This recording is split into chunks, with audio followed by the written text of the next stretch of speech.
Bonjour à tous, vous écoutez RTI si vous nous rejoignez, c'est Meiguang à l'antenne et le décryptage de ce jour est consacré aux 80 ans de la capitulation du Japon à l'issue de la Seconde Guerre mondiale, comment la Chine se sert de cette histoire et comment les Taïwanais avaient vécu cette guerre il y a 80 ans.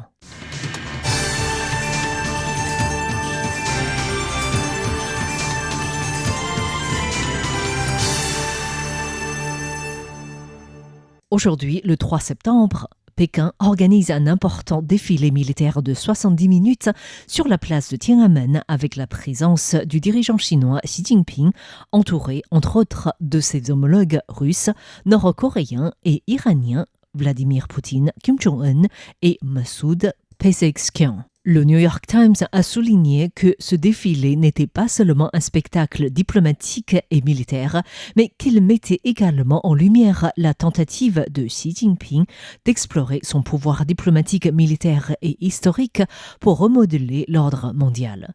Selon les analyses de plusieurs responsables de la sécurité nationale de Taïwan, cette parade chinoise a 4 principaux objectifs. Tout d'abord, démontrer les capacités militaires dans l'objectif d'avoir une influence régionale et mondiale.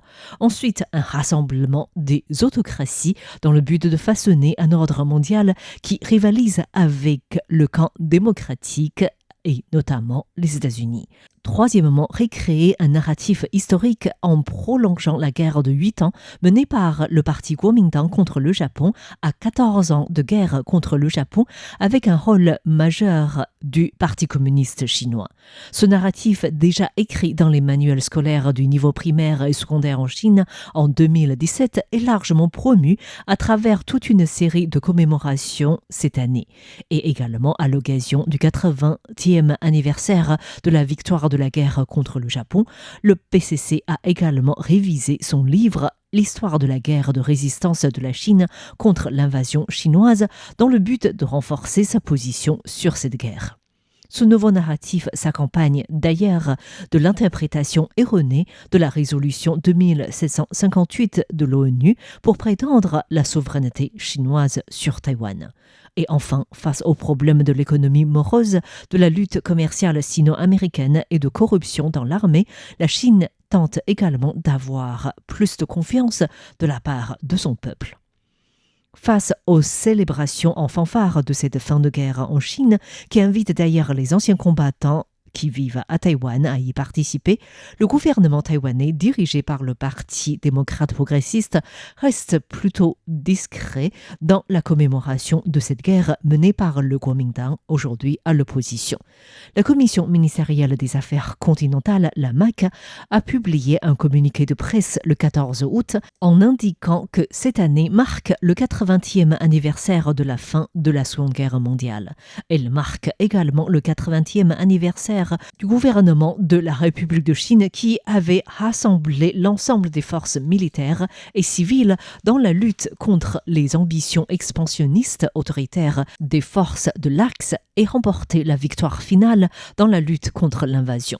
Selon les historiens, durant les 8 ans de guerre menés par le parti Kuomintang face à l'invasion japonaise entre 1937 et 1945, environ 40 000 batailles d'échelles différentes ont eu lieu avec plus de 3 200 000 de morts et de blessés au sein de l'armée nationaliste et le martyre de 271 généraux. Mais du côté de Taïwan, en plus d'être une terre d'accueil des anciens combattants de l'armée nationaliste, Taïwan, alors une colonie japonaise, a également participé à cette grande guerre. Les Taïwanais ont participé à la guerre soit pour l'armée japonaise, soit pour l'armée nationaliste. Zhong Shumin, directrice de l'Institut de recherche sur l'histoire taïwanaise de l'Academia Sinica, lors d'un forum sur la fin de guerre et le rôle de Taïwan organisé récemment par la ville de Kaohsiung, a indiqué que le Japon, qui occupait Taïwan depuis 1895, a commencé à espérer progressivement que les Taïwanais jouaient un rôle dans les opérations militaires en plus de payer des impôts après que le Japon s'est lancé dans la guerre en grande échelle en 1937. Zhong Shumin a cité l'exemple de l'île de Hainan dans le sud de la Chine Chine. Selon elle, l'armée japonaise qui occupait alors l'île de Hainan y a découvert du minerai de fer, ce qui nécessitait ainsi une main-d'œuvre importante pour les exploitations du fer. Les Taïwanais étaient ainsi devenus la main-d'œuvre introduite à l'île de Hainan. D'après les données en août 1945, avec des soldats taïwanais et leurs familles, ainsi que des gens ordinaires autorisés à entrer sur l'île de Hainan par l'armée japonaise, il y avait un total de plus de 20 000 Taïwanais à Hainan. Zhong Shuming a également cité des données du sanctuaire Yatsukuni du Japon quant au nombre de soldats taïwanais de l'armée japonaise en Chine. La plupart se concentraient effectivement sur l'île de Hainan, surnommée la Petite Taïwan.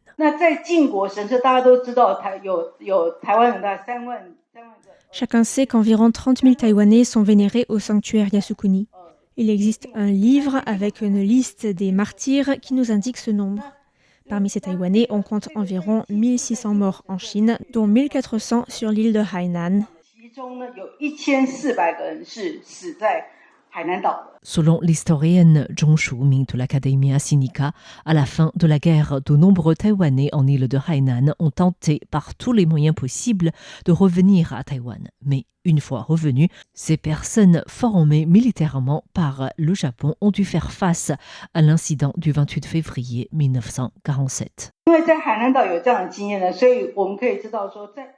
Ces Taïwanais avaient eu des expériences de combat sur l'île de Hainan. Certains étaient des policiers, d'autres des militaires. Ainsi, par rapport aux autres, il s'agissait d'un groupe de personnes qui avaient été formées.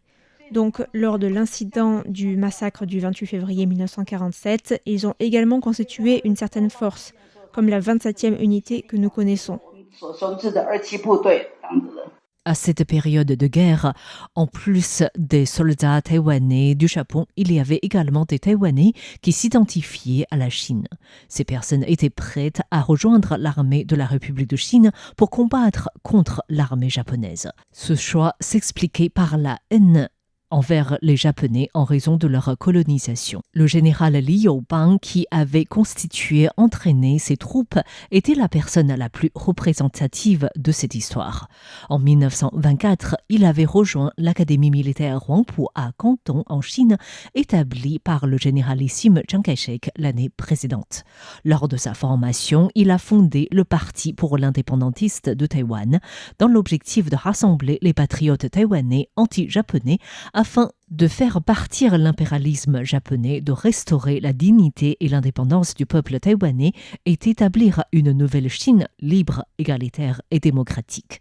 Après le déclenchement de la guerre contre le Japon en 1937, Li Youbang a commencé à préparer la troupe des volontaires de Taïwan et a fait partir les élites et les intellectuels taïwanais vers la province chinoise du Zhejiang pour constituer par la suite, en février 1939, des troupes volontaires de Taïwan afin d'assister l'armée nationaliste à lutter contre le Japon. Et son histoire ne s'est pas terminée non plus après son retour à Taïwan en décembre 1945 à la fin de la guerre. En fait, après l'incident du 28 février 1947 qui a déclenché le régime martial à Taïwan, Li Youbang a été exécuté en 1952 pour avoir été en contact avec le Parti communiste chinois lorsqu'il était en Chine. Son fils a récemment exprimé son regret. Mon père a été trompé par des politiciens et a sacrifié sa vie pour cette terre qu'il aimait plus que tout, Taïwan. Il a pu être réhabilité par la suite. Il a laissé derrière lui un cœur loyal qui brillera à travers l'histoire. Mon père aimait profondément Taïwan. Il y a plus de 80 ans, certains habitants de cette île de Taïwan ont combattu pour les Japonais, tandis que d'autres ont sacrifié leur vie pour l'armée nationaliste. 80 ans plus tard, sur cette même terre, la ville de Kaohsiung, gouvernée par le Parti démocrate progressiste, commémore la fin de la guerre, tandis que la ville de Taipei, gouvernée par le Kuomintang à l'opposition, commémore la victoire de la guerre contre l'invasion japonaise. Li Wenhuan, chercheur et directeur du musée de l'histoire de Kaohsiung, a ainsi souligné que les Taïwanais, le veuillent ou non, ils étaient entraînés sur les champs de bataille. Cependant, il présentait en réalité de nombreux aspects différents, d'où la nécessité de comprendre l'histoire à travers des facettes différentes. J'espère sincèrement que les personnes de tous horizons pourront mieux comprendre l'identité unique de Taïwan à cette époque. Seule la compréhension nous permettra de manifester un peu d'intérêt et de préoccupation qui sont nécessaires pour que les personnes puissent s'accepter les unes les autres. Le musée de l'histoire a un pavillon thématique commémoratif de la guerre et de la paix. Nous avons pour mission de faire connaître les problèmes causés par la guerre à tous les niveaux. Cela devrait être une éducation.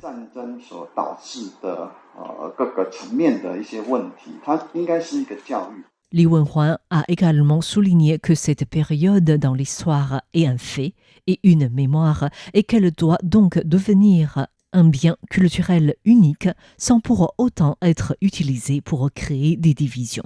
Si la diversité des interprétations peut se transformer en inclusivité, c'est précisément ce que les Taïwanais appellent la résilience.